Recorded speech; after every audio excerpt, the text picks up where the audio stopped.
반갑습니다. 자, 오늘은 잠언 15번째, 잠언의 마지막 장인 31장을 함께 나눠보도록 합시다. 이 31장은 르무엘 왕의 잠언이라고 하는 제목이 되어 있습니다. 네.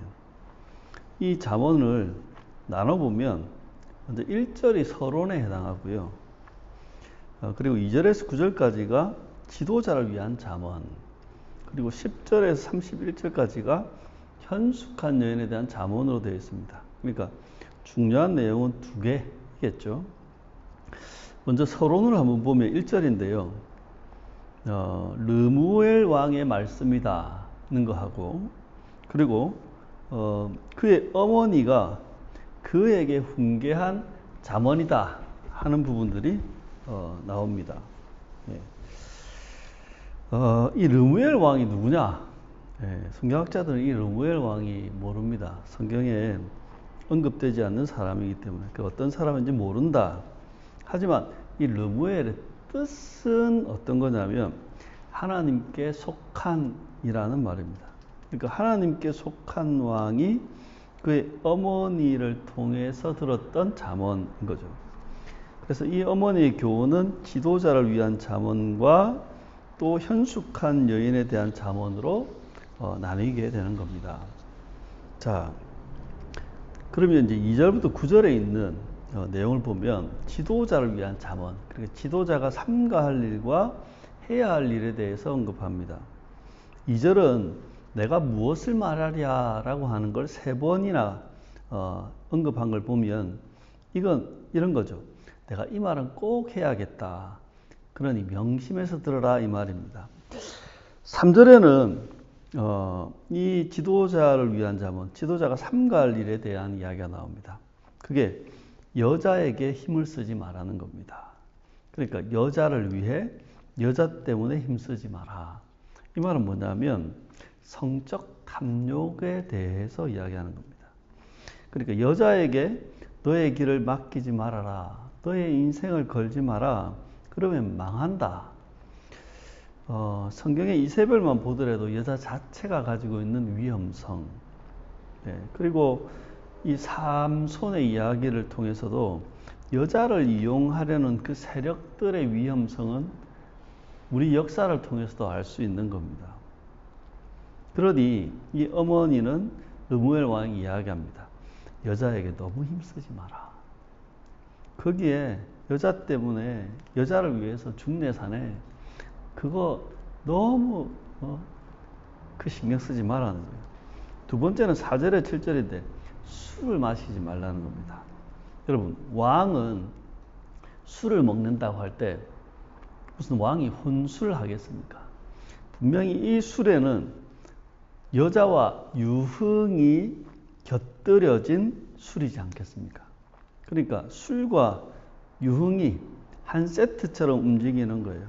그래서 포도주와 독주를 마시는 것, 이건 왕에게 마땅하지 않다. 주권자에게 마땅하지 않다고 하는 겁니다. 그리고 이 술을 먹으면 흐릿한 정신으로 나란 일을 해야 되는 거예요. 그러면 제대로 나란 일을 할 수도 재판을 할 수도 없는 겁니다. 여러분, 이 술은 우리의 평정심과 집중력과 분별력을 떨어뜨립니다. 그리고 이 술은 결국 불법과 불의로 이어지는 겁니다. 술 좋아하는 지도자 중에 제대로 된 지도자는 없습니다. 이 술이 우리에게로 보면 어쩌면 이런 거 아니겠습니까? 우리의 정신과 삶을 흐트러뜨리는 중독 행위들. 네.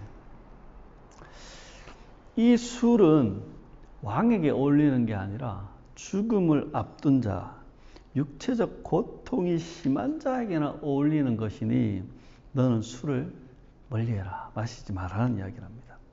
그렇게 삼가해야 될 일, 첫 번째는 여자, 두 번째는 술입니다. 그리고 세 번째는 해야 할 일인데요. 네가 반드시 해야 될 일이다. 이게 8절에서 9절인데 사법 정의를 구현하라는 겁니다. 법정이 너의 나라에 있는 법정이 그리고 네가 행하는 그 판결이 경제 논리나 정치 논리에 의해서 결정되지 않게 하라는 겁니다. 그래서 두 가지를 강조하는데 하나는 약자를 변호하라는 겁니다. 약자의 소송을 변호해라. 할 말을 못하는 사람, 고통 속에 있는 사람을 도와서 그들을 변호해라. 그들이 억울한 일 당하지 않도록 도와라. 그게 네가 할 일이고 왕이 할 일이고 지도자가 할 일이다. 그리고 또 하나 공의로운 재판, 판결을 하라는 겁니다. 약자들의 재판을 공의롭게 판결하라는 거예요. 억눌린 사람, 즉 사회적 약자들과 궁핍한 가난한 사람들의 판결을 바르게 하라는 겁니다. 이건 고대 세계나 지금이나 동일한 겁니다. 예. 지금 현대 사회에도 사회적 약자에게 가혹한 재판을 하는 재판정에는 수두룩합니다. 소설 레미제라블의 그 장발장은 빵 한 조각 때문에 인생의 대부분을 감옥살이를 했죠.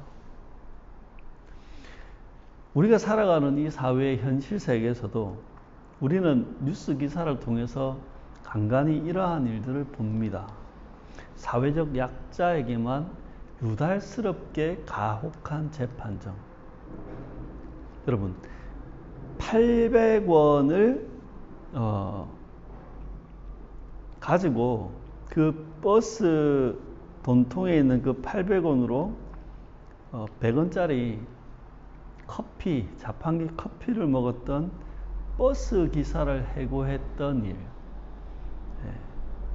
그게 정당하다고 판결해졌죠.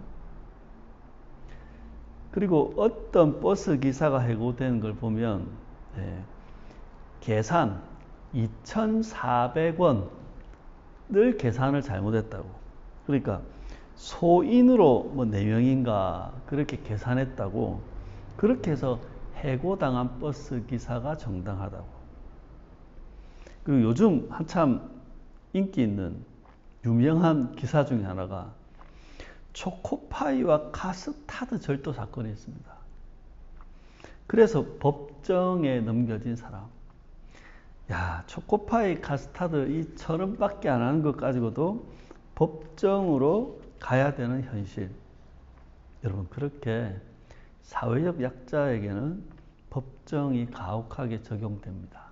하지만 돈 있고 권력이 있는 사람은 그 법정이 너무나도 부드럽지 않습니까?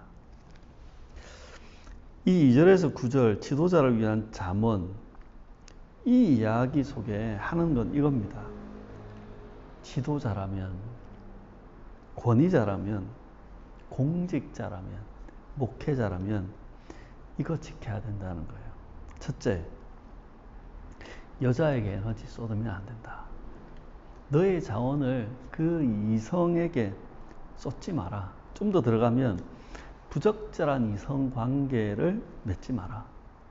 비정상적인 관계를 만들거나 비정상적인 그 이성과의 행위를 하지 마라.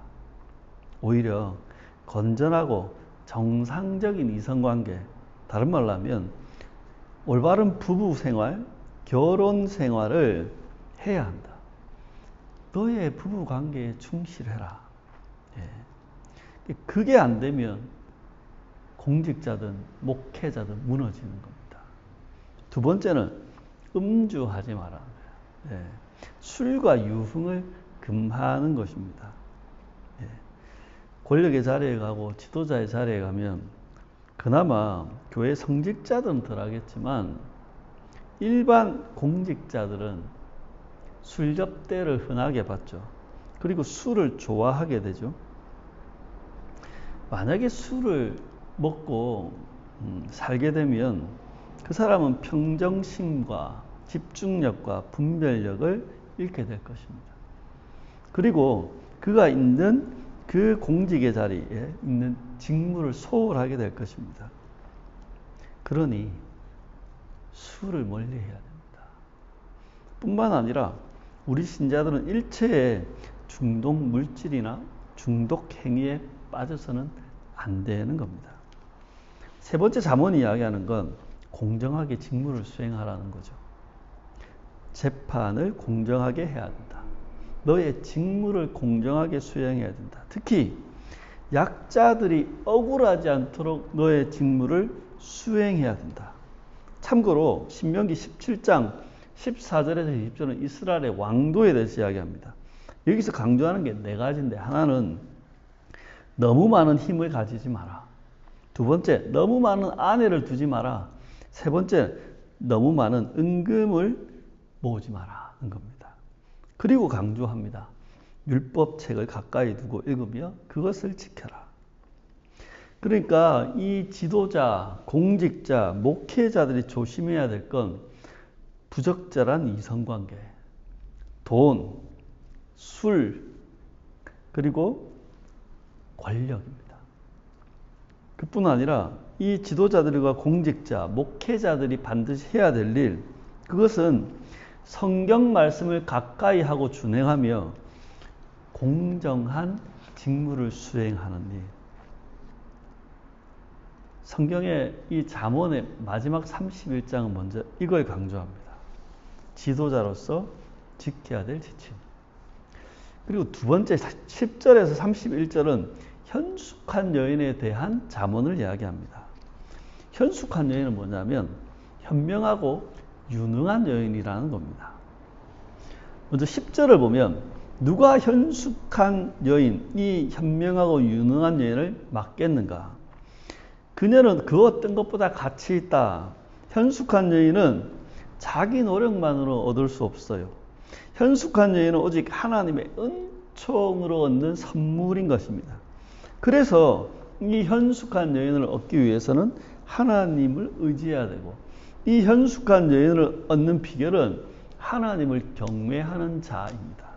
하나님을 경외하는 자에게는 이 현숙한 여인이 선물로 주어진다. 우리가 완전히 그 사람을 알 수는 없거든요. 자, 그러면 11절에 27절은 이게 중요한 내용인데, 현숙한 여인의 행실과 인품, 현숙한 여인의 모습에 대해서 이야기합니다. 먼저 11절에서 24절은 현숙한 여인의 행실, 다른 말로 하면 이 여인은 선행을 한다는 거예요. 어떻게 이야기하냐면 11절에 그의 남편은 진심으로 아내를 믿고 그는 가난을 모르고 산다. 부족함이 없이 산다는 거예요. 그리고 이 여인은 오직 선행으로 남편을 돕고 손해를 끼치는 법이 없다. 이와 반대로 음녀는 모든 것에 손해를 끼치고 결국 망하게 하잖아요. 네. 13절에 18절에는 이 여인은 부지런하면서 가족을 먹이고 집안을 잘 관리하고 가산을 늘린다. 그리고 19절, 20절은 부지런히 일해서 가난한 사람과 궁핍한 사람을 돕는다. 21절에서 22절은 온 가족을 챙기고 가족들을 존귀하게 만든다. 그리고 23절, 그의 남편은 사회적 존경을 받습니다. 24절, 그래서 이 여인은 부지런히 경제활동을 해서 소득을 얻는 일을 한다고 합니다. 정리하면 이 현숙한 여인은 근면하고 성실합니다. 부지런히 일한다. 두 번째, 이 현숙한 여인은 경제적으로 이익이 되는 일을 하고, 그리고 집안, 가정이 번창하게 합니다. 그리고 이 현숙한 여인은 배우자와 가족과 자녀와 이웃을 유익하게 합니다. 심지어 존귀하게 합니다. 자, 그리고 25에서 27절은 이 현숙한 여인의 인품에 대한 이야기를 합니다. 인품, 성품이라고도 할 수 있죠. 25절은 그녀는 자신감과 위엄이 있고 두려움이 없습니다. 26절을 보면 자녀들이나 종이나 아랫사람이라 할지라도 지혜롭게 말하고 인자하게, 상냥하게 교훈합니다. 27절에 보면 이 여인은 불로소득, 불이한 이득을 취하지 않고 정당한 소득만 취합니다. 도덕성이 있는 겁니다. 정리하면 이 여인의 이 인품, 성품은 자신감이 있고 안정감이 있습니다. 현숙한 여인은 지혜롭고 인자하게 말합니다. 현숙한 여인은 도덕적이며 정의롭습니다. 그래서 28절에서 31절은 이 현숙한 여인에 대한 칭송으로 마무리합니다. 28, 29절은 자녀들이 이 여인을 감사하고 남편이 칭찬합니다. 요즘 말로 하면 엄마 최고, 우리 아내 최고, 당신 최고 이렇게 되는 겁니다. 가족들로부터 그 선한 삶이 인정받고 칭찬을 받게 되는 겁니다. 그리고 30절에 보면 그녀가 칭찬을 받는 비결이 뭔가? 그건 바로 그녀가 여호와를 경외하기 때문이라고 합니다. 이게 선행의 비결이죠. 그래서 고운 것도 거짓되고 아름다운 것도 헛되다고 합니다. 그러니까 외적 조건 이건 얼마 안 가는 거예요. 피부 좋고 얼굴 예쁘고 몸매 예쁘고 이거 얼마 안 간다는 거예요. 중요한 건 여호와를 경외하는 사람, 그가 칭찬을 받고 이 여호와를 경외하는 것이야말로 지속적으로 더욱더 돋보이고 칭찬받게 하는 거예요. 누구로부터 칭찬받겠어요? 배우자에게, 자녀에게, 가족들에게, 친지들에게, 이웃들에게 칭찬을 받는 겁니다. 그렇게 여호와를 경외하는 사람은 현명하고 능력 있게 살아간다는 거예요. 이 사람은 근면하고 성실하기에 경제적으로 풍요롭게 되고요. 이 사람은 배우자와 자녀와 가족과 이웃을 유익하게 합니다. 그리고 이 사람은 자신감과 안정감이 있으며 지혜롭고 인자하고 도덕적이고 정의로운 사람입니다. 이게 부단 여인에게만 해당되겠습니까? 현명하고 능력이 있는 사람, 여호와를 경외하는 사람은 바로 이렇다는 겁니다. 그리고 31절 마지막 당부를 합니다. 이 여인이 영광을 얻게 하라는 거예요. 아내가 거둔 결실, 이 결과물들을 아내에게 돌려라. 네가 취하면 안 돼. 그래서 이 아내를 인정하고 칭찬하고 보상해야 되는 겁니다. 아내의 공로가 성문 어기 광장에서 인정받게 해야 합니다. 그러니까 바깥에서 자랑해야 되는 거예요. 아내의 일을 마을 사람들이, 동네 사람들이, 그 사회가 알도록 아내 자랑을 해야 한다. 누가요? 남편이 해야죠. 자식이 해야죠. 어리석은 자는 이렇게 합니다. 당신이 뭘 했다고 막 이렇게 합니다. 그리고 밖에 나가서 아내 잘한 거 가만히 놔두고 좀 못한 거 그거 험담이나 하고 돌아다니는 게 바로 어리석은 자, 미련한 자입니다. 오히려 지혜로운 남편은 팔불출이라고 하는 마누라 자랑을 하는 겁니다. 여러분, 마누라 자랑은 팔불출이나 하는 게 아니라 지혜로운 것입니다. 네. 이 현숙한 여인에 대한 이야기를 좀 더 깊이 들어가면 이런 걸 생각할 수 있어요. 그럼 이 현숙한 여인을 어떻게 볼 것이냐? 두 가지 관점에서 봅니다. 하나는 지혜의 의인화로 보는 관점, 또 하나는 이 사람은 실제 배우자로 봐야 된다는 관점.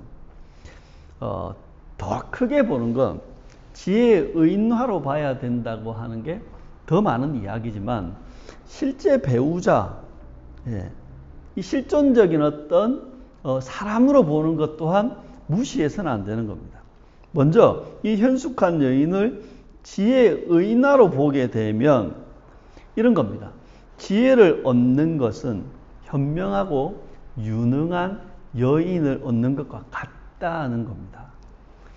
지혜는, 다른 말로 이 현숙한 여인인 지혜는 우리의 삶을 부요하게 하고 풍요롭게 한다. 이 현숙한 여인과 같은 지혜는 우리를 존귀하게 하고 우리가 존경받게 한다. 지혜는 우리 주변의 사람들을 유익하게 한다. 지혜는 우리에게 평안을 가져오고 행복하게 하고 화목하게 한다. 이 지혜는 우리를 굳세게 하고 정의롭게 한다는 겁니다. 그럼 이와 반대로 미련하면 어떻겠습니까? 어리석고 사악한 음녀와 사는 게 같다. 그러니까 지혜를 얻는 것은 현명하고 유능한 여인을 얻는 것과 같고, 미련함은 어리석고 사악한 음녀하고 사는 거하고 같다는 거예요. 그러면 이 음녀하고 살아가는 미련함은요, 궁핍하게 되고 가난하게 됩니다. 이 미련함은 결국 거짓과 탐욕으로 결핍과 불안에 시달리게 되는 겁니다. 이 미련함은 경쟁하게 하고 분쟁을 만들고 전쟁을 일으키는 겁니다. 그래서 이 어리석은 음녀와 같은 이 미련함은 파괴하고 멸망당하게 하는 겁니다. 그러니까 이 말은 뭐겠습니까? 그러니 이 지혜를 소중하게 여기고 지혜를 얻으라는 겁니다. 겉으로만 번지르한 거 찾아다니지 말고 이 지혜를 소중하게 여기고 지혜를 얻으라. 이 지혜가 너의 배우자, 너의 반려자, 너의 동반자가 되게 하라. 너와 함께 거하게 하라. 지혜가. 너는 지혜와 함께 살아야 한다는 겁니다. 그 지혜가 너의 삶을 풍성하게 하고 복되게 할 것이다. 여러분, 이 지혜는 우리의 노력이나 우리의 능력으로 가질 수 있는 게 아닙니다. 이 지혜는 오직 하나님의 은총으로 주어지는 선물인 겁니다. 그래서 이 지혜가 소중한 사람, 이 지혜를 귀하게 여긴 사람은 겸손하게 여호와를 찾고 성경이 이야기합니다. 이 지혜를 얻는 비결은 여호와를 경외하는 자에게 주는 선물이다. 그럼 어떻게 해야 될까요? 겸손하게 여호와를 경외하는 것. 그게 바로 이 지혜를 얻는 비결인 거죠. 또 다른 한편에서는 이 현숙한 여인을 실제 배우자, 사람으로 보면 이렇게 됩니다. 이런 사람을 맞아야 되고 이런 사람을 찾아야 한다는 겁니다. 그러려면 이런 사람을 볼 수 있는 안목부터 있어야 되는 거예요. 현명하고 유능한 사람이 최고의 배우자라고 하는 것을 알아야 됩니다. 보기에만 멀쩡하고 지금 뭘 많이 가진 것 같고 뭐 이런 게 중요한 게 아니라 진짜 현명하고 유능한 사람이 최고의 배우자라는 걸 알아야 되는 거예요. 이 현명하고 유능한 사람을 알아보는 안목이 있어야 되고 그 안목을 길러주는 게 바로 31장입니다. 31장에서 말하는 현명하고 유능한 사람은 행실에 있어서 부지런히 일하고 성실한 사람입니다. 네. 두 번째, 가족과 가정을 돌보는 책임이 있는 사람입니다. 세 번째는 연약한 이웃을 돕고 돌보는 자비로운 사람입니다. 그러니까 현명하고 유능한 사람은 성실한 사람, 책임 있는 사람, 자비로운 사람. 이들은 부지런히 일해서 배우자와 가족과 자녀와 이웃을 유익하게 합니다. 그리고 현명하고 유능한 사람의 인품은 어떠냐? 성품은 어떠냐? 먼저 심적으로 자신감이 있고 안정감이 있는 사람입니다. 그리고 지혜롭고 상냥하게 부드럽게 인자하게 말하는 사람입니다. 또한 불로소득이나 부정한 이익을 취하지 않는 도덕성이 있는 사람. 이런 인품을 가진 사람이 바로 현명하고 유능한 사람인 겁니다. 그리고 이 행실과 인품은 어디에서부터 시작되는가? 그게 신앙입니다. 여호와를 경외하는 사람. 여호와를 참되게 경외하는 사람은 행실과 인품으로 나타나는 겁니다. 종교 활동으로 나타나는 게 아니라 인품과 행실로 나타난다는 거예요. 그래서 이렇게 이야기합니다. 너도 이런 사람이 되어야 한다. 이런 사람을 찾아야도 맞지만 또 하나는 네가 이런 사람이 되어야 된다. 내가 먼저 현명하고 유능한 사람이 되도록 노력해야 되는 겁니다. 그게 변하고 회복입니다. 내가 먼저 성실하게 일하고 배우자와 가족과 우리 자녀들과 이웃을 유익하게 하는 사람이 되어야 된다는 거예요. 내가 먼저 내면이 단단하고 지혜롭게 말하고 도덕성을 갖춘 사람이 되어야 되고 신자답게 여호와를 경외하는 사람답게 이런 행실과 인품을 갖춰야 한다는 겁니다. 그렇게 현명하고 유능한 사람, 그렇게 멋있는 사람이 되라는 것이 바로 이 현숙한 여인 속에 담겨 있는 메시지인 겁니다. 이게 신앙생활입니다. 종교활동 열심히 하는 게 아니라 현명하고 유능한 사람으로 다듬어져 가는 사람. 이게 신앙의 성숙입니다. 그리고 혹 만일 여러분이 이런 사람과 살고 있다면, 여러분의 가족이, 여러분의 배우자가 이런 사람이라면 여러분 잘났다 하지 말고 배우자에게 공로를 돌려야 됩니다. 배우자의 공로를 인정하고 칭찬하고 보상해 주셔야 됩니다. 우리는 늘 언제나 인정하고 칭찬하고 보상하는데 인색하잖아요. 인색하지 마시고 풍성하게 인정하고 풍성하게 칭찬하고 풍성하게 보상해 주셔야 됩니다. 그리고 여러분의 자녀들에게 그 배우자를 칭찬하셔야 됩니다. 또한 여러분의 친척들에게 이 배우자를 칭찬하셔야 됩니다. 이번 추석 때 기회지 않습니까? 아내 험담하러 방에 들어가지 마시고, 남편 험담하러 방에 들어가지 마시고, 여러분의 배우자를 여러분의 가족들에게 칭찬하셔야 됩니다. 그리고 바깥 사람들에게 여러분의 배우자를 자랑하셔야 됩니다. 보통은 자식 자랑만 하려잖아요. 아니요. 팔불출이 되셔야 됩니다. 자식 자랑만 하지 말고 배우자 자랑을 하셔야 됩니다. 네. 그래서 마지막 우리 적용하고 마치면 이겁니다. 사람을 볼 때 뭐가 중요할까요? 사람을 볼 때. 나 자신, 그리고 다른 사람을 볼 때. 요즘 유행하는 MBTI라는 게 있습니다. 여러분, MBTI 너무 따르지 마십시오. MBTI 너무 따지지 마십시오. 내향적인 사람이든 외향적인 사람이든 모두 괜찮습니다. 감각적인 사람이든 직관적인 사람이든 모두 괜찮습니다. 감정적인 사람이든 이성적인 사람이든 모두 괜찮고, 계획적인 사람이든 즉흥적인 사람이든 모두 괜찮습니다. 어떤 사람이든 다 좋은 사람, 괜찮은 사람입니다. 이 MBTI, 이걸로 우리는 내하고 맞는 사람, 내하고 안 맞는 사람을 자꾸만 찾아보려고 하는데, MBTI는 그런 도구가 아닙니다. MBTI는 상대방을 이해하고 적응하도록 돕는 도구인 겁니다. 네. 그리고 이거 가지고 아이고 나는 계획적인데 저 사람은 즉흥적인데 내하고 안 맞아, 이런 헛소리는 하면 안 됩니다. 나는 내향적인데 나는 외향적인 사람이 안 맞아, 이런 헛소리를 하면 안 됩니다. 모두 다 괜찮은 겁니다. 모두 다. 잠언 31장 마지막 잠언에 이 르무엘의 잠언이 강조하는 것, 특히 현숙한 여인에 대한 잠언이 강조하는 건 이런 겁니다. 무엇보다 신앙이 중요하다는 거예요. 곱고 아름다운 여자, 키 크고 잘생긴 남자보다 여호와를 경외하는 사람이 더 낫다. 외모, 보이는 조건, 이런 것보다 그 사람의 마음, 정신이 바르고 건강한 사람이 더 낫다는 이야기를 하는 겁니다. 그걸 볼 수 있어야 됩니다. 신앙이라고 하는 거. 교회 다니나 안 다니나 이 차원이 아니잖아요. 이 사람 진짜 여호와를 경외하는가, 이 사람이 정말 마음과 정신이 바르고 건강한 사람인가를 봐야 된다는 거예요. 두 번째는 성실함이 중요하다는 거예요.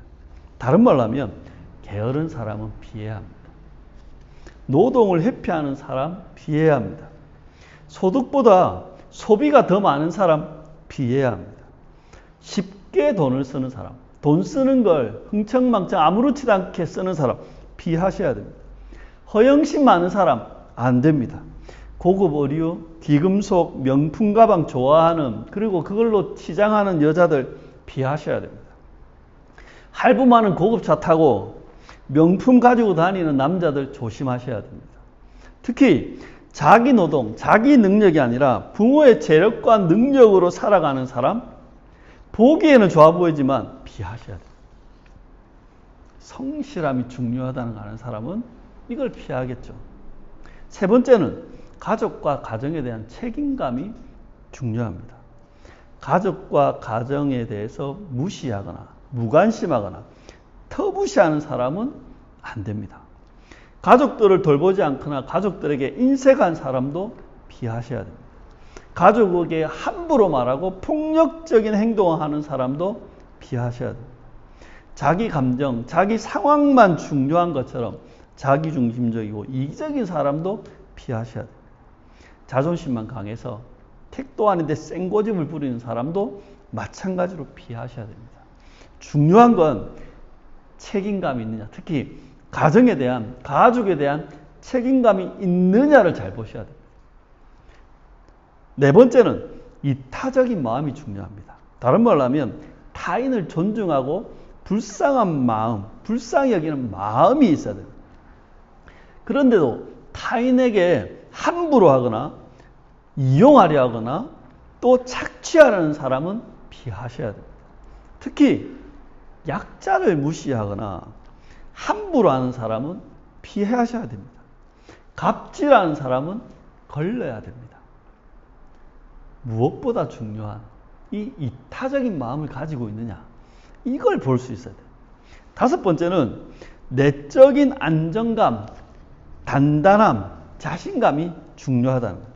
이유 없이 불안해하거나 초조한 사람은 피하셔야 됩니다. 이상한 근심, 걱정, 염려 많은 사람들, 그런 사람들 조금 거리두기 하셔야 됩니다. 성급한 사람이나 쉽게 분노하는 사람 조심하셔야 되고, 그냥 괜히 아무 일도 없는데 눈치를 살피거나 비굴한 사람들 또한 피하셔야 됩니다. 중요한 건 뭐다? 내적인 안정감이 중요하다. 여섯 번째는 지혜롭고 부드럽게 말하는 것이 중요합니다. 여러분, 비정상적인, 비상식적인 말을 하는 사람 있잖아요. 그 사람은 좀 피해야 됩니다. 말도 안 되는 소리에 막 막무가내 우기는 사람, 그리고 막 자기 말만 계속 하는 사람, 들으려고는 안 하고 자기 말만 막 하는 사람 피하셔야 돼요. 특히 거짓말하고 험담하고 뒷담하는 사람은 여러분 사귀지 않는 게 좋습니다. 그리고 위협적이거나 거칠게 말하고 언어 폭력을 쓰는 사람도 피하셔야 됩니다. 중요한 건 뭐다? 지혜롭게 말하는 것, 부드럽게 말하는 것. 마지막으로 정직함과 도덕성이 중요합니다. 불로소득이나 부정한 이익을 취하거나 또 그것을 당연하게 여기는 사람은 여러분 피하셔야 됩니다. 도덕성이 결여된 사람 조심하셔야 됩니다. 속임수나 반칙을 쓰고 부정한 일이나 불법적인 일을 하는 사람 떠나셔야 됩니다. 과정은 무시하고 결과만 중요하게 여기는 사람 정말 조심해야 될 사람이다. 말씀을 맺습니다. 사랑하는 성도 여러분, 어머니가 사랑하는 아들 르무엘에게 신신당부하듯이 하나님께서 사랑하는 아들과 딸, 저와 여러분에게 마지막 지혜의 말씀으로 당부하고 있습니다. 그 말씀은 현명하고 유능한 사람, 여호와를 경외하고 멋있는 사람으로 살아라는 말씀입니다. 하나님이 이야기합니다. 아들아, 신앙이 중요하단다. 사랑하는 딸아, 성실함과 책임감이 중요하단다. 얘들아, 타인을 존중하고 불쌍히 여기는 마음이 중요하단다. 내 아들아, 내 딸아, 내적인 자신감과 안정감이 중요하단다. 지혜롭고 상냥하게 말하는 것이 중요하고 정직함과 도덕성이 중요하단다. 그러니 명심하여라. 그래서 현명하고 유능한 사람으로 살아라. 그리고 현명하고 유능한 사람을 만나거라. 그렇게 현명하고 유능한 사람들이 함께 살아가는 그런 공동체를 세워가거라. 여러분, 이 마지막 잠언의 말씀을 기억하시고 살아가시는 여러분 모두가 되시길 진심으로 축원합니다.